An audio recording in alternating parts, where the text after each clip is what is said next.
Welcome to Suman TV. నేను మీ Suman TV. నాకు ప్రతి పేరెంట్స్ పిల్లలు అర్థం చేసుకోవాల్సినటువంటి ఒక విషయం, గవర్నమెంట్ జాబ్ ప్రిపేర్ అవ్వడానికి రైట్ ఏజ్ ఏంటి? చాలా మందికి ఏంటంటే టైం అంతా అక్కడికే కిల్ అవుతుందేమో, ఎక్కువ టైం తీసేసుకుంటూ ఉంటుందేమో అనుకున్నటువంటి ఆలోచనతోటి చాలా మంది ఈ ఫీల్డ్ వైపు రావడానికి ఇంట్రెస్ట్ చూపించట్లేదు.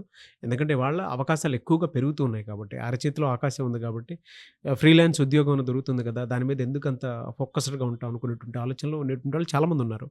అలా కాకుండా ఏ ఏజ్ నుంచి ప్లాన్డ్గా పెట్టుకుంటే ఏది రైట్ ఏజ్, అక్కడి నుంచి ప్రిపరేషన్ కనుక స్టార్ట్ చేస్తే ఎన్ని డేస్లో జాబ్ క్రాక్ చేయొచ్చు అనేది ఈరోజు మనతో పాటు శ్రీధర్ సిసి నుంచి సుధీర్ సార్ ఉన్నారు. వారి మాటలు తెలుసుకుందాం. నమస్కారం సార్. నమస్కారం. సార్, గవర్నమెంట్ జాబ్ ప్రిపేర్ అవ్వడానికి రైట్ ఏజ్ ఏది? గవర్నమెంట్ జాబ్కి ఫస్ట్ మేజర్గా 2 క్వాలిఫికేషన్స్ ఉండాలండి. ఒకటి ఏజ్, రెండోది ఎడ్యుకేషన్ క్వాలిఫికేషన్. సో మనకి ఆన్ అండ్ యావరేజ్గా లాస్ట్ 8 years నుంచి మేము అబ్జర్వ్ చేసింది, సంవత్సరానికి 150,000 పోస్టులు ఫిల్ అవుతున్నాయి public sector and central government జాబ్స్లో. వీటిల్లో ఒక 50,000కి పైగా పోస్టులు 10th క్లాస్ ఎలిజిబిలిటీతో వచ్చాయి ఉన్నాయండి. కేవలం 10th చదివితే చాలు ఉద్యోగం, గవర్నమెంట్ ఉద్యోగం తెచ్చుకోవచ్చు. ఓకే. శాలరీస్ కూడా 35,000, 40,000 శాలరీస్ ఉంటాయి. కొన్ని పోస్టులకి ఇంటర్మీడియట్ క్వాలిఫికేషన్ ఉండాలి, కొన్నిటికి గ్రాడ్యుయేషన్ క్వాలిఫికేషన్ ఉండాలి. సో ఇది ఎడ్యుకేషన్ క్వాలిఫికేషన్కి సంబంధించి. ఏజ్ గురించి మాట్లాడితే మీకు గవర్నమెంట్ ఉద్యోగం రావాలి అని అంటే ఏదైనా సరే 18 సంవత్సరాలు మినిమం ఏజ్ అండి. 18 సంవత్సరాలు ఆ పైన వచ్చిన వాళ్ళకి గవర్నమెంట్ ఉద్యోగాలు తెచ్చుకోవడానికి ఎలిజిబిలిటీ ఉంటుంది. ఎడ్యుకేషన్ క్వాలిఫికేషన్ బట్టి, పోస్ట్ని బట్టి. జనరల్గా ఏంటి అని అంటే క్లరికల్ క్యాడర్ అన్నీ కూడా 18 years ఉంటుంది. ఆఫీసర్ పోస్ట్ ఇవన్నీ కూడా 21 and above ఉంటాయి. అప్ టు ఎప్పటి వరకు మనకి ఎలిజిబిలిటీ ఉంటుంది అని అంటే, నేను జనరల్ కేటగిరీ గురించే మాట్లాడుతున్నాను. కొన్ని పోస్టులకి 28 సంవత్సరాలు అనేది అప్పర్ లిమిట్ కట్ ఆఫ్. కొన్ని పోస్టులకి 30 సంవత్సరాలు, కొన్ని 32 సంవత్సరాలు. పోస్టుని బట్టి ఉంటుందండి ఏదైనా సరే. ఓకే. జనరల్ కేటగిరీ వాళ్ళు 32 సంవత్సరాలు దాటిన తర్వాత ఇంకా వాళ్ళకి ఎలిజిబిలిటీ ఉండదు. ఇది నేను చెప్పింది central government and public sector. State గవర్నమెంట్లో మళ్ళీ మారిపోతూ ఉంటుందండి. 40 years ఉన్న వాళ్ళకి కూడా ఎలిజిబిలిటీ ఉంటుంది. 40 కొన్ని పోస్టులకి. ఓకే. అంటే గవర్నమెంట్ డిఎస్సి ఎగ్జామ్ ఉంది అనండి, డిఎస్సి ఎగ్జామ్లో గత సంవత్సరాల్లో కేసులు పడి లేదా గ్రూప్ 1 కేసులు పడి పోస్ట్ పోన్ అయ్యి, అప్పుడు ఉద్యోగం ఎగ్జామ్ రాసిన వాళ్ళకి ఆ నోటిఫికేషన్ క్యాన్సిల్ అయిపోయింది, మరి వాళ్ళకి అన్యాయం జరిగింది. సో వాళ్ళకి న్యాయం చేయాలి అనే ఉద్దేశంతో స్టేట్ గవర్నమెంట్స్ ఈ ఏజ్ అనేది మారుస్తూ ఉంటుందండి, ఇది టైం టు టైం. సో దీనిలో ఫిక్స్డ్ అనేది ఏం లేదు. అందుకే స్టేట్ గవర్నమెంట్ది నేను మాట్లాడడం లేదు. Central government and public sector 32 సంవత్సరాల తర్వాత డోర్స్ క్లోజ్డ్. 18 సంవత్సరాలు దాటిన తర్వాత మీరు ఎప్పుడైనా సరే ఉద్యోగానికి అప్లై చేసేయచ్చు. నెంబర్ ఆఫ్ ఆపర్చునిటీస్ ఉన్నాయి.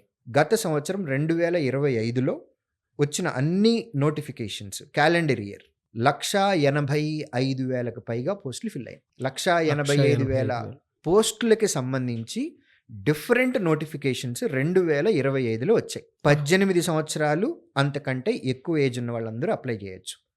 నేను చెప్పినటువంటి 28 కొన్ని పోస్టులకి, 30 సంవత్సరాలు కొన్ని పోస్టులకి, 32 కొన్ని పోస్టులకి ఉన్నాయి. ఇది జనరల్ కేటగిరీ వారికి సంబంధించి.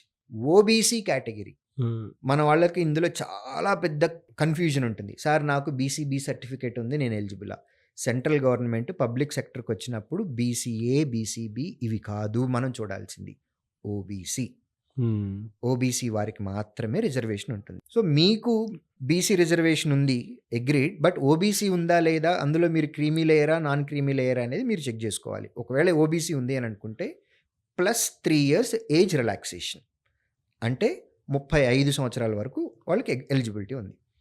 ఎస్సీ లేదా ఎస్టీ కేటగిరీ అయినట్లయితే కనుక ప్లస్ 5 years ఉంది, అంటే 37 సంవత్సరాల వరకు మీకు ఎలిజిబిలిటీ ఉంటుంది. సో ఇది నేను చెప్పింది మ్యాక్సిమం లిమిట్. ఈ ఏజ్ గ్రూప్లో పరిస్థితులను బట్టి ఎంత ఎర్లీగా మీరు కాంపిటేటివ్ ఎగ్జామ్కి ప్రిపేర్ అవ్వటం స్టార్ట్ చేస్తే అంత మంచిది. అంటే ఏజ్ గ్యాప్ అనేది రాకూడదు. మన స్టడీస్ అయిపోయిన వెంటనే మనం ప్రిపరేషన్ స్టార్ట్ చేస్తే మన మైండ్ అలైన్ అయి ఉంటుంది.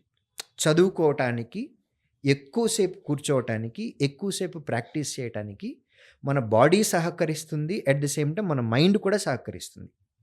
ఎంత ఎర్లీ స్టేజ్లో మనం స్టార్ట్ చేసి ప్రిపరేషన్కి ఎంత ఎక్కువ టైం పెట్టినట్లయితే ఆపర్చునిటీస్ కూడా అలానే ఉంటాయండి నాగరాజ్ గారు. మీకు ఎందుకంటే ఎగ్జాంపుల్ చెప్తున్నాను, 21 yearsకి జనరల్గా మనకి గ్రాడ్యుయేషన్ అయిపోతుంది. 21 yearsలో గ్రాడ్యుయేషన్ ఫైనల్ ఇయర్లో ఉన్నప్పుడే మనం ప్రిపరేషన్ స్టార్ట్ చేసి గ్రాడ్యుయేషన్ అయిపోయిన ఒక 1 ఇయర్లో ఉద్యోగం వచ్చింది అని అనుకుందాం. అంటే 22 ఇయర్స్లో ఉద్యోగం చేసాం. ఒక 3 సంవత్సరాలు పనిచేసాం. డబ్బు అవసరం కాబట్టి ఫ్యామిలీకి. కానీ లోపల మనకు ఒక ప్యాషన్ ఉంటుంది. నేను ఈ ఉద్యోగం చేయాలి అని. మీకు అది రాలా. పరిస్థితుల కోసం డబ్బు సంపాదించాం. 3 సంవత్సరాలు సేవ్ చేసుకున్నాం. 25 సంవత్సరాలప్పుడు మీరు ఉద్యోగానికి రిజైన్ చేసి మీరు ఇంకొక జాబ్ ప్రయత్నం చేయడానికి మీకు ఏజ్ ఉంది. 28, 30, 32 సంవత్సరాల వరకు అని చెప్పాం. సో ఒక ఉద్యోగం చేసి దానికి రిజైన్ చేసి ఇంకొక ఆపర్చునిటీ తెచ్చుకోవడానికి కూడా మీకు అవకాశం ఉంది. అలా కాకుండా అసలు మన ప్రిపరేషనే 25, 26, 27 ఇయర్స్లో స్టార్ట్ చేస్తే ఆబ్వియస్గా మనం చదువుకోవటం ఆపేసి గ్రాడ్యుయేషన్ అయిపోయి ఆల్రెడీ అప్పటికే ఒక 3-4 సంవత్సరాలు అయిపోయి ఉంటుంది. మన మైండ్ అలైన్ అవ్వదు, తొందరగా గ్రాస్ప్ చేయదు, కొంచెం టైం పడుతుంది. మనం ఉద్యోగంలోకి వెళ్ళేది ఎప్పుడు, సెటిల్ అయ్యేది ఎప్పుడు, ఒకవేళ అది నచ్చలేదు అని అంటే అది ఆపేసి ఇంకొక దానికి ప్రిపేర్ అయ్యే ఛాన్స్ ఉండదు. కాబట్టి గవర్నమెంట్ సెక్టర్లోకి రావాలి అని అనుకున్న వాళ్ళు ఎప్పుడూ కూడా as early as possible preparation start చేస్తే తరువాత మన మనసుకు నచ్చిన ఉద్యోగం చేసుకోవటానికి ఆపర్చునిటీస్ దొరుకుతాయి. So as early as possible is good. 18 సంవత్సరాల తర్వాత మీకు డోర్స్ ఓపెన్ అయినాయి కాబట్టి ఇక మీ ప్రయత్నం మీరు చేసుకుంటూ వెళ్ళిపోవచ్చు. True sir. అంటే మీరు చెప్పే దాని ప్రకారం ఏంటంటే అర్లీ ప్లానింగ్ అనేది ఎప్పటికైనా సరే మంచిదే. ఎందుకంటే మీకు ఇక్కడ ఇంకొక పాయింట్ కూడా చెప్తానండి. ఎర్లీగా మనం స్టార్ట్ చేసాము అని అంటే మన సర్వీస్ పీరియడ్ ఎక్కువ ఉంటుంది. అవును. బై ద టైం మనం రిటైర్ అయ్యే టైంకి మన పొజిషన్ కూడా చాలా పెద్ద పొజిషన్ తోటి రిటైర్ అవుతాం. మీకు రిటైర్మెంట్ బెనిఫిట్స్ ఎప్పుడూ కూడా మీరు లాస్ట్ ఉద్యోగం చేసిన పొజిషన్ ఏంటో దాన్ని బేస్ చేసుకొనే ఆఫ్టర్ రిటైర్మెంట్ బెనిఫిట్స్ వస్తాయి. మీరు 18 సంవత్సరాలప్పుడు ఉద్యోగం స్టార్ట్ చేశారు అని అనుకోండి, let's say 60 years retirement time. 42 సంవత్సరాలు మీరు వర్క్ ఎక్స్పీరియన్స్ ఉంది. 42 సంవత్సరాల్లో మీకు ఎన్ని పే స్కేల్స్ రివిజన్స్ అవుతాయి, మీకు శాలరీ ఎంత పెరుగుతుంది, మీకు ఎన్ని ప్రమోషన్స్ వస్తాయి.